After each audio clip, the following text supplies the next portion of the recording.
ఏం సార్ అంటే ఆ ప్యాషన్‌ని చూస్తుంటే మాకెప్పుడు ఒక అడ్మిరేషన్ వస్తుంది. అంటే నిర్మాతగా మీరు పడే స్ట్రగుల్స్ ఒక సినిమా జరుగుతూ ఉంటుంది. మధ్యలో కొన్ని కారణాలు అవ్వచ్చు. కొన్ని కోవిడ్ అవ్వచ్చు. లేకపోతే హీరో డేట్స్ అవైలబుల్‌గా లేకపోవచ్చు. కానీ భారీ భారీ సెట్స్ వేసుంటాము. అవి అలా వెయిట్ చేస్తూ ఉంటాయి. మనం వీళ్ళందరి స్పిరిట్‌ని టీమ్ స్పిరిట్‌ని హోల్డ్ చేయాలి. ఎవరు డైల్యూట్ అవ్వకుండా కాపాడాల్సిన బాధ్యత నిర్మాతదే. అందరూ నిర్మాత ఇంకా చూస్తుంటారు. ఈయన ధైర్యంగా ఉన్నాడా? ఈయన ధైర్యంగా ఉంటే ధైర్యంగా ఉంటారు. ఇంత మందిని వాళ్ళ స్పిరిట్స్‌ని హోల్డ్ చేస్తూ ఒక జర్నీ సాగించడం 100% అనేది కరెక్ట్ అండి. అందులో చాలామంది అడుగుతున్న అందులో ఒక భాగమే చాలా 3 కోవిడ్‌లు దాటాం. 3 కోవిడ్‌లు దాటాం. అవును. ఇంత టైం అయింది. అంటే క్రిష్ గారు కూడా మాకేమి ఇవి క్రిష్ గారి మిస్‌అండర్‌స్టాండింగ్స్ గురించి అట్లాంటివి ఏం లేవండి.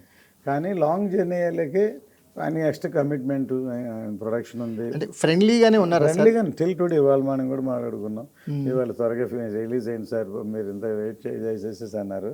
సో అలాగూ ఎంత ఎంతకాలం కదా అందరికీ. సో కానీ ఒక విధంగా రేపు ప్రాజెక్ట్ వచ్చాక తెలుస్తుంది సార్. అలాంటి ప్రాజెక్ట్ని జ్యోతికృష్ణే లీడ్ చేసి ఈ లెవెల్కి తీసుకొచ్చాడు. కళ్యాణ్ గారు అంత అప్రిషియేట్ చేశారు. అవును. చాలా బాగా ఇప్పుడు జ్యోతి నీ వల్లనే అయ్యింది ఈ సినిమా. సరే, ఇక్కడ ఒక చిన్న డౌట్ సార్. చెప్పండి. మీరు ఆల్రెడీ 2 సినిమాలు డైరెక్ట్ చేశారు. అవి సూపర్ హిట్స్. అవును. మీరెందుకు ఆ చైర్ తీసుకోలేదు? ఈ క్రైసిస్‌లో మీ సీనియారిటీని ఎందుకు అటువైపుకి మళ్ళించలేదు?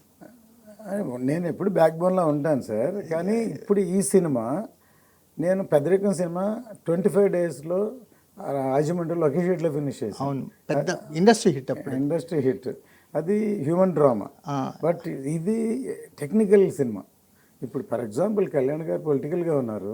ఆయన ఇచ్చే టైంకి ఎక్కడికి రాలేరు. సో మేము మంగళగిరిలో అక్కడే ఒక షెడ్లో ఒక ఫ్లోర్లో షూటింగ్ చేసాం. అవును.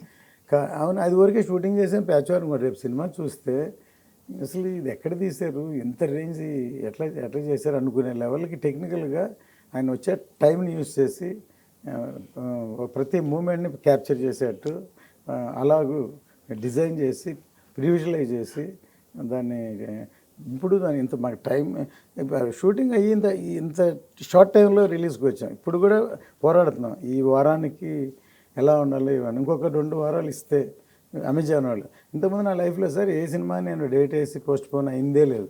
ఇది మేము వేసి పోస్ట్పోన్ అవ్వట్లే. కమిట్మెంట్ ఆఫ్ డిజిటల్ రైట్స్ వాళ్ళకి అగ్రిమెంట్ ప్రకారం మార్చాల్సి వస్తుంది.